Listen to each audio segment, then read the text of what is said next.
Por mais que o assunto deste vídeo seja meio triste, faz algum tempinho que eu tô querendo falar sobre ele, que é uma possível grande crise. A maior crise que você provavelmente vai viver na sua vida deve começar nos próximos 12 a 24 meses. Não é o Kleber que está prevendo aqui. Eu trago um consenso da opinião de vários grandes experts no mercado financeiro. Falo aqui sobre Peter Schiff, que foi uma das personalidades que previu a grande crise de 2008, né? Inclusive ele deu sugestão de alocação para aquela crise. O Robert Kiyosaki, que para mim é o maior, mais fodástico de todos os escritores de finanças pessoais. Ele é autor do livro Pai Rico, Pai Pobre. Se você não leu ainda, cara, para mim é obrigatório que você faça essa leitura. Ele é muito legal porque ele fala sobre os dois pais que ele teve, né? O pai que era rico e não letrado e o pai pobre, que era o pai de sangue dele, que era muito acadêmico. E ele fala sobre aquele que entende de academia, né? De faculdade, esse tipo de coisa mais formal, educação mais formal, e aquele que tinha educação da vida, que entende o mundo dos negócios, a corrida dos ratos, enfim, cara, é uma puta de uma leitura, recomendo pra caramba. E o terceiro é os economistas, né? Há um consenso lá do Goldman Sachs, que é uma das maiores instituições financeiras do mundo, que a gente deve ter aí uma grande crise nos próximos 12 a 24 meses. Mas e por que essas grandes referências, grandes destaques estão falando que a gente pode ter uma grande crise? A gente tem aqui dois grandes motivos. O primeiro é uma relação de endividamento dos países, ou seja, o quanto a dívida está em relação ao PIB e a inflação. O motivo da dívida PIB, né, já era muito previsto, né? Os grandes países estão se endividando cada vez mais. E o que chama a atenção é que lá nos Estados Unidos, a dívida em relação ao PIB alcançou no ano passado a 100%. Então, se a gente tem 100 trilhões de PIB nos Estados Unidos, a gente tem 100 trilhões de dívida, ou seja, é grana pra caramba. E essa dívida, mais cedo ou mais tarde, tem que ser paga. E aqui no Brasil, a gente está com uma relação dívida em relação ao PIB de 80%. Ok, Kleber, o Brasil está muito menos endividado? Sim, mas para um país subdesenvolvido, em desenvolvimento, como você queira chamar, uma relação de dívida PIB de 80% é muito grande. Nossos países emergentes, vizinhos aqui, têm uma dívida PIB muito menor do que a nossa. Então a gente tem o exemplo do Chile, que tem uma dívida realmente bem menor do que a nossa. E qual que é o problema disso? Isso aqui já era algo que estava sendo previsto, ou seja, as economias estavam se endividando muito e chegar um momento que tem que pagar essa conta. O problema é que a gente teve a pandemia em 2019, 2020, 2021. E quando houve a pandemia, os governos gastaram muito mais dinheiro para poder ajudar a população. Então, gastou-se em saúde, em auxílio funeral, gastou em vacina, hospitalização, compra de novos leitos na rede privada aqui no Brasil, né? Então, foram muitos gastos com saúde e também tiveram gastos exorbitantes com a distribuição de renda, né? A gente sabe que o governo aqui no Brasil, por exemplo, dava um vale de R$500 para as pessoas para que elas não passassem fome, os autônomos, a galera da música, né? O que é muito justo, tá? Não estou criticando isso de forma alguma. Só que toda a economia que o Brasil teve com a reforma da Previdência, que era para os próximos 20 anos, foi gasta em 2 anos apenas por causa da pandemia, porque a gente precisava realmente distribuir renda para essas pessoas que estavam necessitadas.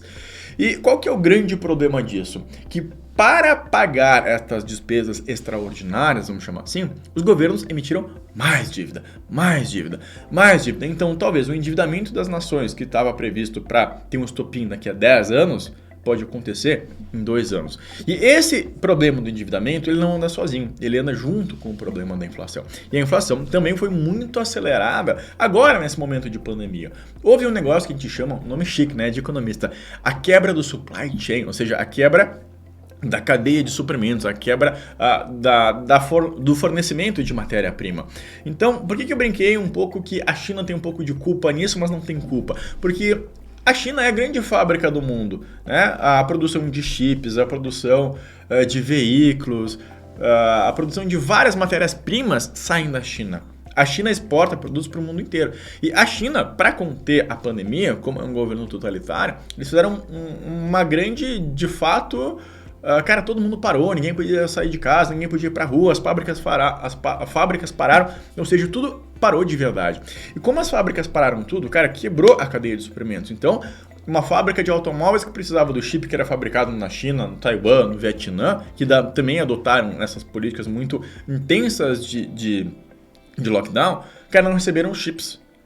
Então atrasou a entrega do carro, atrasou a entrega de fabricação de placa de vídeo, de computadores, né? Os chips, os mini processadores ou semicondutores, como são chamados, servem para tudo, para a máquina que eu estou gravando, para o computador, para o microfone, para o automóvel, né? Como a gente usa cada vez mais tecnologia, a gente precisa cada vez mais de semicondutores e várias outras matérias-primas ou semiprocessadas que vêm do mundo asiático acabaram parando, né? E quando a gente não tem essas matérias, elas ficam mais escassas, o que acontece? Se tem a mesma quantidade de pessoas querendo comprar uma oferta muito pequena, o preço vai subir. O cara que está produzindo quer ganhar mais dinheiro, na verdade. E aí surge o nosso grande problema da inflação, que foi causado pela quebra do supply chain. Então, a Ásia parou, a Europa parou, os Estados Unidos parou, o Brasil parou um pouco também. Então, toda aquela sequência lógica, né, de que funciona tudo como uma rodinha perfeitamente, né, a gente faz a encomenda para receber daqui a 40 dias, vai lá e paga, porque quando chegar essa encomenda já vou utilizar, já vou vender. Houve uma grande quebra. Então a gente teve um grande choque inflacionário. E era isso que acreditavam os bancos centrais, que era um choque inflacionário. Ou seja, que a gente tinha inflação em um determinado período, pela quebra do supply chain, né? Depois pela invasão da Rússia na Ucrânia, que subiu o preço do petróleo. Então são choques inflacionários. Ou seja, era um negócio que disparou a inflação, mas era uma coisa que ia durar um pequeno período. Ok, o problema é que esse pequeno período não está passando. Então não é um choque inflacionário, sim, a gente está vendo inflação no mundo inteiro. Aqui no Brasil, você sabe muito bem, a inflação medida pelo IPCA já está em 10,5%. Lá nos Estados Unidos, que é um país com inflação super baixa, porque o dólar perde muito menos valor que o real, eles estão acostumados com inflação de 1,5%, 2% ao ano. A inflação dos Estados Unidos está em 8,5%. E quando a inflação dos Estados Unidos está em 8,5%, é uma coisa que eles não estão acostumados. E aí vem a nossa próxima grande pergunta. Legal, Kleber, a gente está com um problema de endividamento e inflação alta. Como que a gente resolve isso? A gente vai implementar na economia algo que a gente chama de política monetária restritiva ou retracionista. O que a gente faz? Os bancos centrais vão aumentar a taxa de juros. Aqui no Brasil, a gente tinha taxa de juros de 2% e essa taxa de juros foi para 11,75%, ou seja, subiu vertiginosamente. E lá nos Estados Unidos, eles demoraram um pouco mais. A taxa deles lá, diferente do Brasil, que é uma taxa fixa, lá é um intervalo. Então, a taxa de juros dos Estados Unidos ficou um longo período entre 0 e 0,25%. Na última reunião do FOMC, né, que é o Copom americano, que é uma reunião do Banco Central americano que decide qual será a nova taxa de juros, eles elevaram de 0 a 0,25 para 0,25 a 0,5%. Ou seja, subiu 0,25%. É muito pouco. E cada vez mais os americanos estão apavorados com a inflação, porque os preços não param de subir. Eles perceberam aos pouquinhos, não só os americanos, como os brasileiros, os europeus, né? E todos os bancos centrais do mundo estão percebendo que esse choque inflacionário, na verdade, não é um choque, né? Quando há esses lockdowns, toda a economia fica desorganizada. E mais a invasão da Rússia, que eleva os preços de petróleo, eleva todo o preço dos derivados energéticos, né? Petróleo, gás natural e outros derivados, os preços continuam subindo. E o que acontece, cara? Quando os preços sobem, as pessoas mais pobres sofrem. Porque a inflação nada mais é do que o aumento generalizado dos preços. Imagina que em janeiro você ia no supermercado com R$100 e comprava 10 itens. Agora você vai no mercado com os mesmos R$100 e você compra 8 itens e meio. Isso é inflação. E cada vez mais as pessoas mais pobres ficam mais pobres e os ricos ficam cada vez mais ricos, porque eles conseguem se proteger da inflação.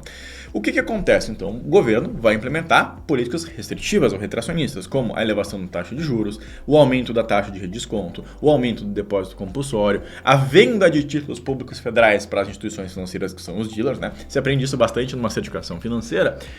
E essas políticas restritivas ou retracionistas têm esse nome porque elas vão diminuir a atividade econômica, ou seja, significa que a economia vai girar menos, então se o PIB era para crescer 3%, quando a gente adota essas políticas monetárias restritivas, a economia que era para crescer 3%, agora vai crescer 2%. E se a economia cresce menos, as pessoas e as empresas ganham menos dinheiro, e se as empresas ganham menos dinheiro, consomem menos, e se há uma redução do consumo, há uma redução dos preços. Só que com essa redução dos preços, redução do consumo, se eu vendia 10 itens e agora eu vendo 8, talvez eu possa dispensar um funcionário. Então, Essas políticas monetárias restritivas, retracionistas, diminuem a atividade econômica e geram o desemprego. Pois é, a gente volta então a um cenário de 2008, onde uma elevação da taxa de juros, que é esse o grande motivo que eu tô gravando nesse vídeo, né? Lá em 2008, lá em 1929, em todos os outros cenários de grandes crises mundiais, esse cenário de grande crise mundial se desenhou a partir de uma... Olha o nome técnico que bonito. Inversão da curva de juros. Ou seja, os juros que estavam caindo chegaram a um platô, né? Então a taxa de juros no Brasil estava em 14,25%. Ela caiu até 2%, encontrou um platô em 2%, ficou 2, 2, 2, 2, 2 e já voltou a subir a 1,75. Esse é o cenário no Brasil. Lá nos Estados Unidos, a gente está com um cenário parecido. Ela estava lá em cima, caiu para 0,05 e está voltando a subir. Inclusive, a previsão para a próxima reunião lá do Copom americano é de que a taxa de juros deve subir acima da expectativa, ou seja, deve subir 0,5% e não só 0,25%. E voltando aqui ao nosso problema, né, então esse aqui é o grande estopim, a subida da taxa de juros é o estopim para uma nova crise mundial. E como que foi resolvida a crise de 2008? Bom, a crise de 2008 tinha muito desemprego e economia baixa. Foi implementado um negócio que foi inventado na época, se chama Quantitative Easing, ou seja, é uma... Enfim, cara, é um nome bonito para um afrouxamento monetário. O que é um afrouxamento monetário? Nada mais é do que uma política monetária expansionista, ou seja, reduzem-se as taxas de juros, reduz o depósito compulsório, compra título das instituições financeiras porque elas têm mais dinheiro para emprestar, né? Então, esse aqui é uma política monetária expansionista. O problema é que a gente não pode adotar política monetária expansionista no momento em que a gente tem inflação, porque senão os pobres vão ficar muito pobres, a gente vai ter fome, a gente vai ter grande desespero nas economias mundiais. Então, aí fica a grande pergunta, o que será que os bancos centrais vão poder fazer para ajudar a tirar essa próxima grande crise?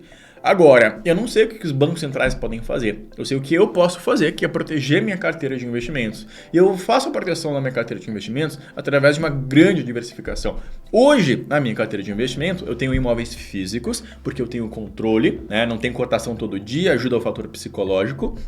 Eu tenho ações no Brasil, eu tenho fundos imobiliários no Brasil, eu tenho ações nos Estados Unidos, eu tenho fundos imobiliários nos Estados Unidos, eu tenho um pequeno percentual de ouro, eu tenho um pequeno percentual de criptomoeda. Enfim, a minha carteira é ultra diversificada, porque de certa forma eu estou protegido para qualquer cenário econômico, né? E aí, uma grande dica, se você não entende muito o que eu estou falando dessa grande diversificação, ela tem um nome, né? Em financeiro a gente chama isso de Asset Allocation, ou alocação inteligente de ativos, que é um conteúdo também que se aprende numa certificação financeira, ou o grande mestre em alocação de ativos no Brasil, é o senhor Thiago Nigro. Ele até inventou um nome bem bonito, ele chama isso de ARCA, que é como ele distribui a carteira de investimentos dele. Fica lá a curiosidade para você procurar no YouTube e ver os vídeos do Thiagão, beleza? Se você gostou desse vídeo, dá um like, te inscreve no canal, ativa o sininho, né? Se você quiser, talvez, uma aula sobre a crise de 2008, a crise de 1929, deixa aqui embaixo nos comentários, eu vou ter um prazer em desenhar uma aula para vocês aqui sobre esses assuntos. E não deixa do like, te inscreve no canal, até a próxima aí. Tchau!